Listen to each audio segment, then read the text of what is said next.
There is a rocket standing on a launch pad in Florida. It's the most powerful rocket NASA has ever built. And in a matter of days, it's supposed to send 4 people to the moon. We don't exactly know when it's going to launch. The weather keeps changing the plan. But we know what they're flying in. And we know something else. There's a problem. The spacecraft they're riding in has a flaw, a known flaw.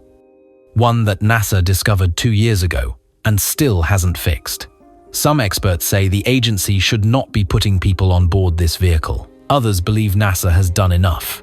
So today, we're getting to the bottom of what is actually happening with Artemis II. Let's start with the heat shield, because that's where this all begins.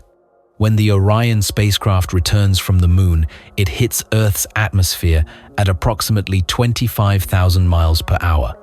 That's about 32 times the speed of sound. We call that Mach 32. At that velocity, the friction with air molecules creates extreme temperatures. The outside of the spacecraft can reach over 5,000 degrees Fahrenheit. That's 2,760 degrees Celsius. Hot enough to melt titanium. So Orion has a heat shield.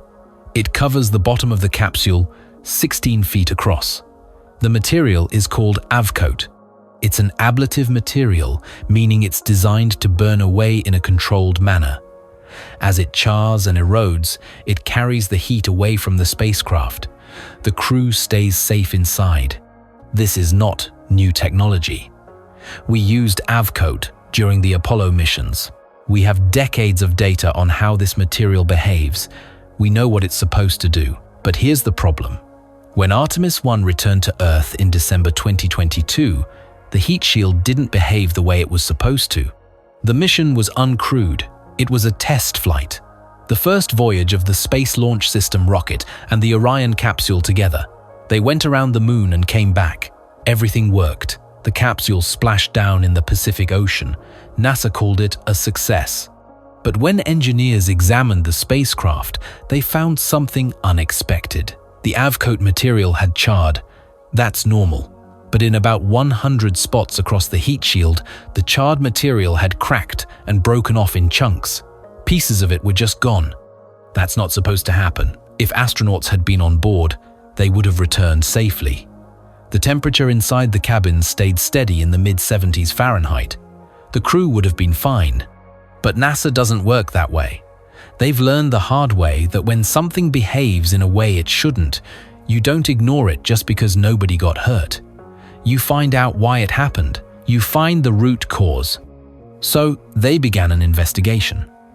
And that investigation took 2 years. During the Apollo era, workers applied avcoat by hand. They filled 300,000 honeycomb cells, one by one, with the ablative material. Then they heat cured it. It was painstaking, but it worked. For Artemis, NASA and Lockheed Martin changed the process. Instead of filling individual cells, they manufactured avcoat in blocks. 186 blocks total, each one carefully designed to fit a specific position on the capsule. Each block is anywhere from 1 to 3 inches thick. They bond these blocks directly onto Orion's carbon fiber skin. It's a massive time savings. It's more efficient, and it was supposed to work exactly the same way, but it didn't. There's another piece to this, something called skip reentry.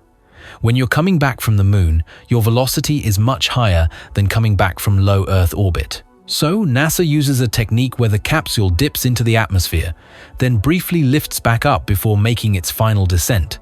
It's like skipping a stone across water. The capsule uses the atmosphere to slow down without experiencing all that heat at once. It also allows for a more precise landing. During the Artemis I flight, this was the first time NASA tested skip reentry with Orion. And here's what they discovered. During the skip dwell, that moment when the capsule lifts back up into the atmosphere, the heating rates decreased. The avcoat started producing gases. That's part of the normal ablation process. But those gases couldn't escape. The avcoat wasn't permeable enough. The gases built up inside the heat shield, pressure increased, the material cracked, and then chunks of the charred layer broke off. NASA didn't know this would happen. They had tested the AV coat extensively, but they hadn't tested it under the specific conditions of skip re-entry with those changing heating rates. When they were developing this technique, they assumed that if the material worked higher in the atmosphere and lower in the atmosphere, it would work the entire way down. They didn't account for what would happen during that skip dwell period. And at the time, NASA didn't have the capability to replicate those conditions on the ground. They've since developed that capability. That's how they were able to recreate the problem and confirm the root cause. So now we know why it happened. The question is, what do we do about it? Artemis II is already built. The heat shield is already installed on the capsule. It's been attached since before Artemis I's even launched. You can't just remove it. You couldn't go to some heat shield removal shop and swap it out. The capsule would have to be completely torn down. The timeline would be destroyed. We're talking years of delay. But here's the twist. The Artemis II heat shield is actually less permeable than the one on Artemis I. Let me explain. To make sure the AVCoat blocks are properly attached to Orion's carbon fiber skin, NASA uses ultrasound testing. For Artemis I, they found this difficult because of the permeability of the AVCoat. So for Artemis II, they made the material even more impermeable, which means gases will build up even faster. So NASA had a decision to make. Replace the heat shield and delay the mission by years. Or find another solution. They chose to modify the re-entry trajectory. For Artemis II, Orion will take a steeper descent angle. It will spend less time in the skip dwell phase. During Artemis I, the vehicle was under various levels of heat load for 14 minutes as it descended from about 400,000 feet to 100,000 feet. For Artemis II, that time will be reduced to 8 minutes. NASA believes the amount of gas generation during this shorter skip dwell period will be low enough that pressure won't build up to the point of cracking the heat shield. They've run the tests. They say they're confident, but not everyone agrees.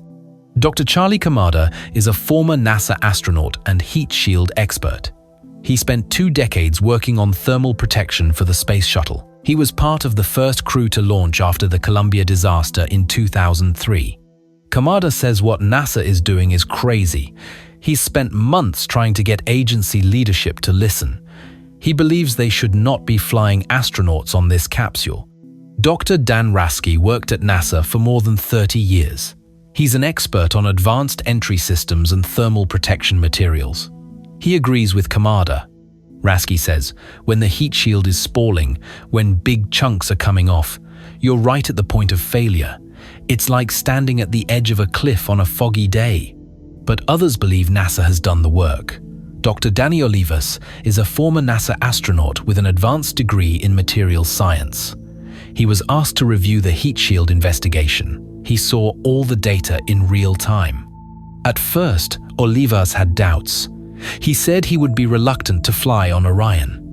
But after a meeting in January 2026, where NASA's engineering team presented their findings, he changed his mind.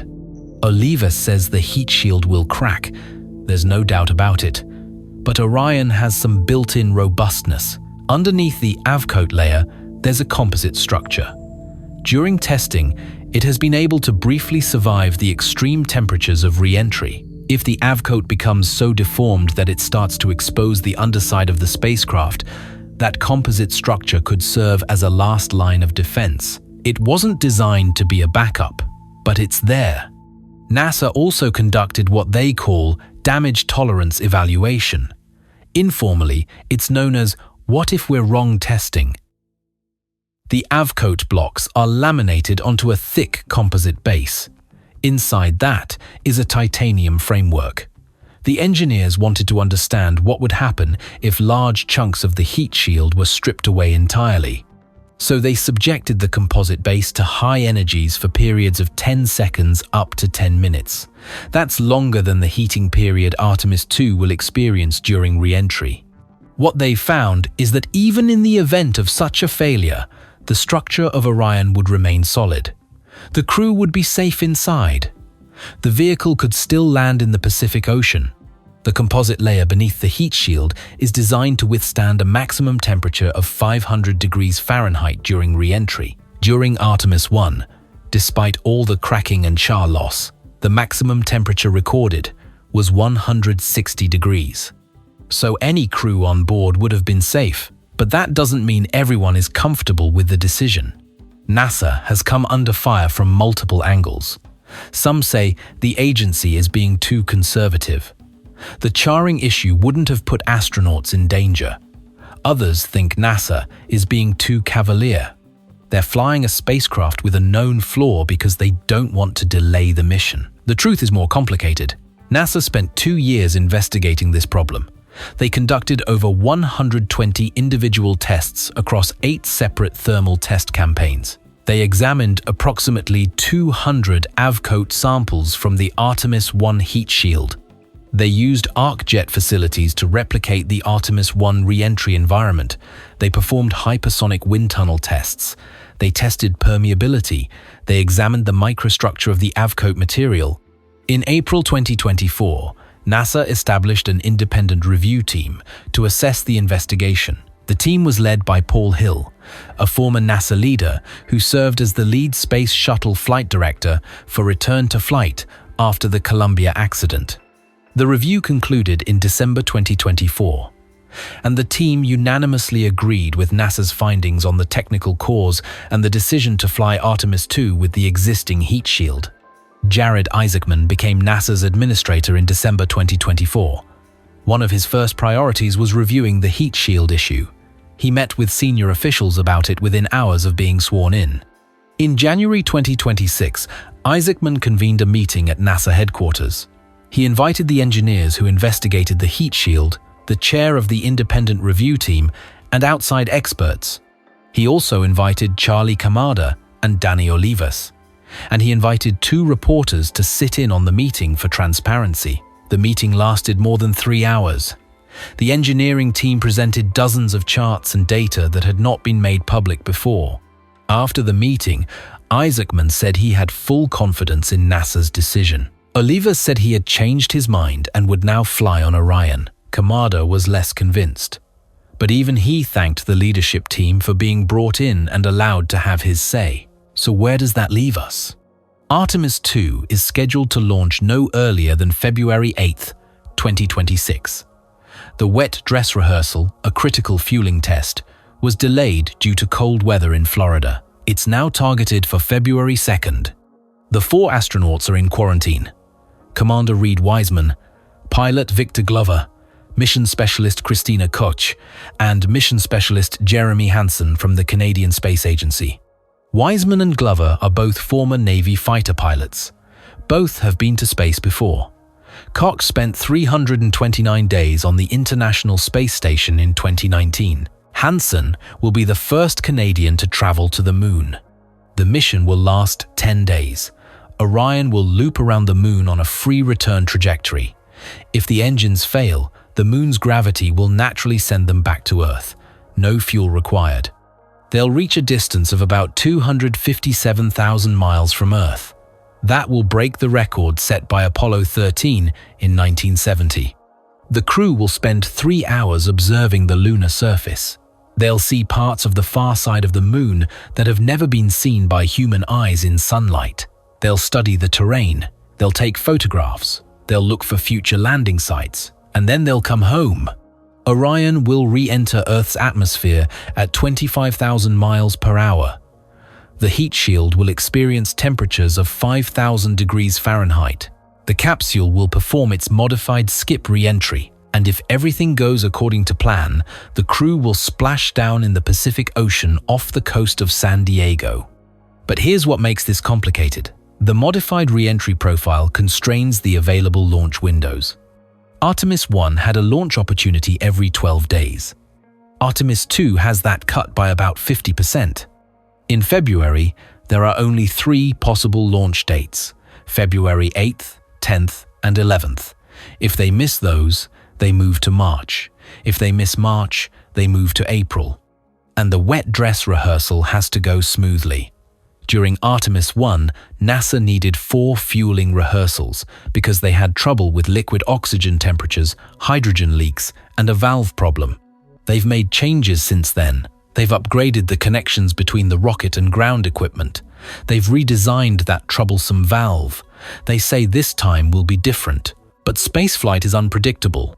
For Artemis III and beyond, the heat shield will be redesigned. The avcoat will be manufactured to be more permeable. The gas buildup problem will be solved. But Artemis II is flying with what it has. NASA calls it flight rationale, a rigorous justification that a space mission is safe to fly. About 18 months ago, NASA considered their options. They thought about flying Artemis II in low Earth orbit just to test life support systems. They thought about flying a second robotic mission around the moon. They even considered using the Orion spacecraft built for Artemis III, which has the permeable avcoat heat shield. But the Artemis III spacecraft has unique capabilities. It has docking systems for the lunar lander. The Artemis II capsule can't be retrofitted with that docking system. The modifications would have been too complex. So they made the call. Fly Artemis II as is. Modify the trajectory. Trust the engineering. The crew is ready. Reed Wiseman told reporters there's nothing left on his to-do list. He's ready to go. Victor Glover is bringing a Bible, his wedding rings, and heirlooms for his daughters. Christina Koch is bringing letters from her family. Jeremy Hansen has a moon pendant with his family's birthstones and the words moon and back engraved on it. They've trained for years. They know the risks. They're choosing to fly. And that's the thing about spaceflight. There's always risk. There's always unknown. You can test and model and analyze, but you can never eliminate uncertainty. Dr. Danny Olivas said it best.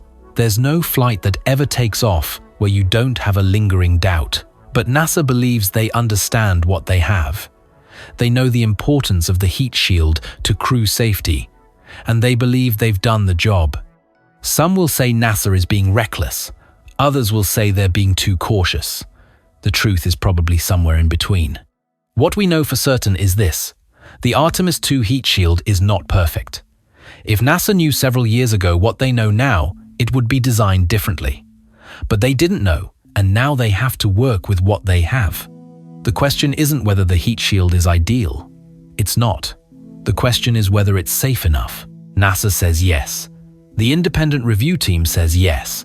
Most of the astronauts and engineers who have reviewed the data say yes, but a few very credible voices say no. In a few days, we'll find out if the wet dress rehearsal goes smoothly.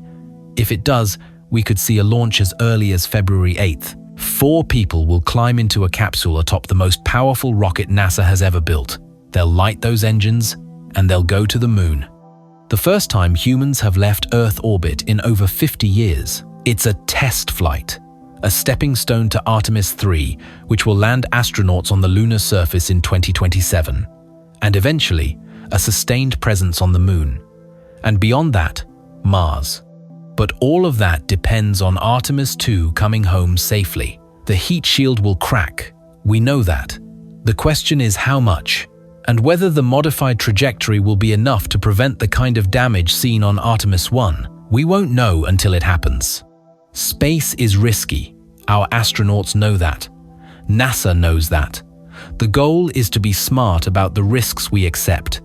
40 years ago, the Challenger disaster taught NASA a hard lesson about launch fever, about pushing forward on schedule when the warning signs were there. 7 people died.